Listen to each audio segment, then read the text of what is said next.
ನಮ್ಮ Sahyadri news channel ಅನ್ನು YouTube, Facebook ಹಾಗೂ ಇನ್ಸ್ಟಾಗ್ರಾಂನಲ್ಲಿ ನೋಡಿ. ಸಬ್ಸ್ಕ್ರೈಬ್, ಲೈಕ್ ಮತ್ತು ಶೇರ್ ಮಾಡಿ ಪ್ರೋತ್ಸಾಹಿಸಿ.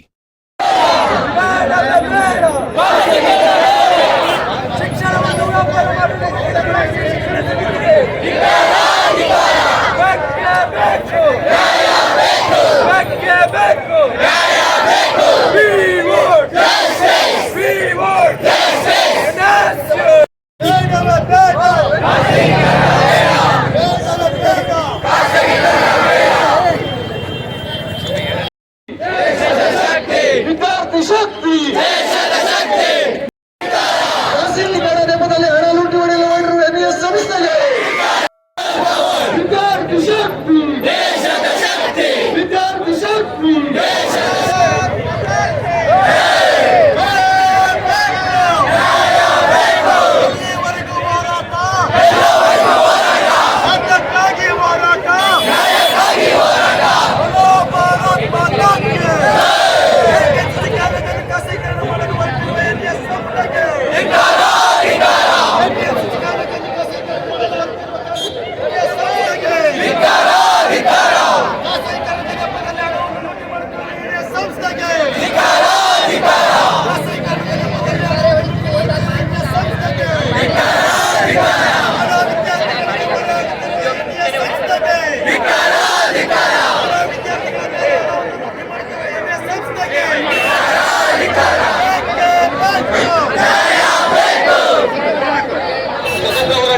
ಈ ಜಾಗವನ್ನ ಫ್ರೀ ಆಗಿ ಸಂಸ್ಥೆಗೆ ಕೊಡ್ತಾರೆ.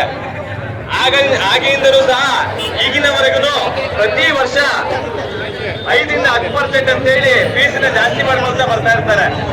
ಆದ್ರೆ ಈಗ ದಿಢೀರಾಗಿ ಖಾಸಗೀಕರಣ ಮಾಡುವ ಹೆಸರಿನಲ್ಲಿ ಬಡ ವಿದ್ಯಾರ್ಥಿಗಳಿಂದ ಲೂಟಿ ಮಾಡುವ ಹುನ್ನಾರವನ್ನ ಇವತ್ತು ಎನ್ಎಸ್ ಸಂಸ್ಥೆ ಮಾಡ್ತಾ ಇದೆ. ನೀವೆಲ್ಲರೂ ಇವಾಗ ಅಂದಾಜು 35 ರಿಂದ 40 ಸಾವಿರದ ಫೀಸ್ ಕಟ್ಟಿರ್ತೀರಲ್ವಾ? ಹೌದಾ, ಕಟ್ಟಿದ್ದೀರಲ್ವಾ? ಆದ್ರೆ ಈ ಖಾಸಗೀಕರಣ ಆಗಿದ್ದ ನಿಜ ಆದ್ರೆ ಮುಂದಿನ ಶೈಕ್ಷಣಿಕ ವರ್ಷದಿಂದ ನೀವು ಕನಿಷ್ಠ 1 ರಿಂದ 1.5 ಲಕ್ಷ ಕಟ್ಟುವಂತ ಸಂದರ್ಭ ಬರುತ್ತೆ. ಅದು ಆಗಬಾರ್ದು ಅನ್ನೋ ಉದ್ದೇಶದಿಂದ ಇವತ್ತು national students union of India ವತಿಯಿಂದ ಇವತ್ತು ಪ್ರತಿಭಟನೆ ಮಾಡ್ತಿದೀವಿ. ಹಿಂದೆ ಅಂಬೇಡ್ಕರ್ ಅವರು ಒಂದು ಮಾತನ್ನ ಹೇಳಿರ್ತಾರೆ, ವಿದ್ಯೆ ಅನ್ನೋದು ಹುಲಿಯ ಹಾಲಿದ್ದಂತೆ, ಉಳಿದ ವಿದ್ಯಾರ್ಥಿಗಳೆಲ್ಲ ಗತಿಸಲೇಬೇಕು ಅಂತ ಹೇಳ್ಬಿಟ್ಟು ಒಂದು ಮಾತು ಹೇಳಿರ್ತಾರೆ. ಹಾಗೇನೆ ನಮಗೆ ಅನ್ಯಾಯ ಆದಾಗ ನಮ್ಮ ಕೇಳುವ ಹಕ್ಕನ್ನು ಸಹ ಅದೇ ಸಂವಿಧಾನದಲ್ಲಿ ಅಂಬೇಡ್ಕರ್ ಅವರು ಬರೆದಿರ್ತಾರೆ.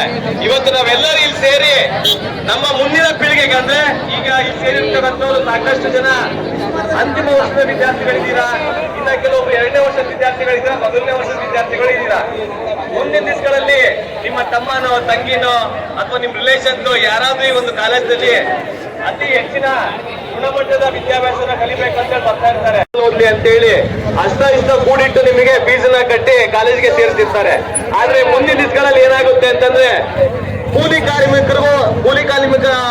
ಕಾರ್ಮಿಕರ ಮಕ್ಕಳು ಈ ಕಾಲೇಜಿಗೆ ಓದ್ಲಿಕ್ಕೆ ಬರೋ ಹಾಗೆ ಇಲ್ಲ. ಆತರ ಯಾವ್ದಾದ್ರು ಆಗ್ಬೇಕಾ? ಇಲ್ಲಿ ಬಡ ವಿದ್ಯಾರ್ಥಿಗೂ ಒಂದೊಂದು ವಿದ್ಯಾರ್ಥಿಗೂ ಗೌರ್ಮೆಂಟ್ ಅವರು ಬಿಲ್ಡಿಂಗ್ ಕಟ್ಟಲಿಕ್ಕೆ ಹಣವನ್ನ ಕೊಟ್ಟಿರ್ತಾರೆ, ಅಡ್ಮಿನಿಸ್ಟ್ರೇಟಿವ್ ಫೀಸ್ ಅಂತ ಹೇಳಿ ಕೊಟ್ಟಿರ್ತಾರೆ, ಗೌರ್ಮೆಂಟ್ ಇಂದ ಲೆಕ್ಚರ್ಸ್ ಗಳನ್ನ ಕೊಟ್ಟಿರ್ತಾರೆ.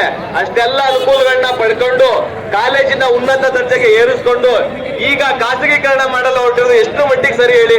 ಇದು ಸರಿನಾ? ನಿಮ್ಗನ್ಸುತ್ತೆ ಸರಿ ಅನ್ಸುತ್ತಾ? ಇದೆಲ್ಲ ಬಡ ವಿದ್ಯಾರ್ಥಿಗಳಿಗೆ ಮತ್ತೆ ಸರ್ಕಾರಕ್ಕೆ ಮಾಡ್ತಿರ್ತಕ್ಕಂಥ ದ್ರೋಹ ಅಂತ ಹೇಳಿ ಅನ್ಸುತ್ತೆ ಅಲ್ವಾ? ನಾವಿವಾಗ ಮಾಡ್ತಿರ್ತಕ್ಕಂಥ ಪ್ರೊಟೆಸ್ಟ್ ನಮ್ಗೆಲ್ಲ ನ್ಯಾಯ ಸಿಗುತ್ತೆ ಅಂತ ಅನ್ಕೊಂಡಿದೀವಲ್ವಾ? ನಾವೆಲ್ಲ ಮಾಡ್ತಿರೋ ಸರಿ ಅಲ್ವಾ? ನಾವ್ ಮಾಡ್ತಿರೋ ಸರಿ ನಮ್ಮ ಮುಂದಿನ ಪೀಳಿಗೆಗೆ ತಿಳಿಸ್ಬೇಕು. ಹಾಗೆ ಈ ಕಾಲೇಜಿನ ಖಾಸಗೀಕರಣ ಮಾಡದೆ ಏನೋ ಏಡೇಡ್ ಕಾಲೇಜ್ ಆಗಿದೆ ಅದನ್ನ ಹಾಗೆ ಉಳಿಸ್ಕೊಂಡು ಹೋಗ್ಬೇಕಂತ ಹೇಳಿ ನಾವು ಪ್ರೊಟೆಸ್ಟ್ ಮಾಡ್ತಾ ಇದೀವಿ. ದಯವಿಟ್ಟು ನಿಮ್ಮ ಸಹಕಾರ ನಮಗೆ ತುಂಬಾ ಮುಖ್ಯವಾಗಿದೆ. ಮುಂದಿನ ದಿವಸಗಳಲ್ಲಿ ಇವ್ರೇನಾದ್ರು ಈ ಕೂಡಲೇ ಅದನ್ನ ಕೈ ಬಿಡದೆ ಇದ್ರೆ ಮುಂದಿನ ದಿವಸಗಳಲ್ಲಿ ನೀವೆಲ್ಲ ನಮಗೆ ಸಹಕಾರ ಮಾಡ್ತೀರಾ? ನಾವು ನಿಮ್ ಜೊತೆ ಯಾವಾಗ್ಲೂ ಇರ್ತೀವಿ.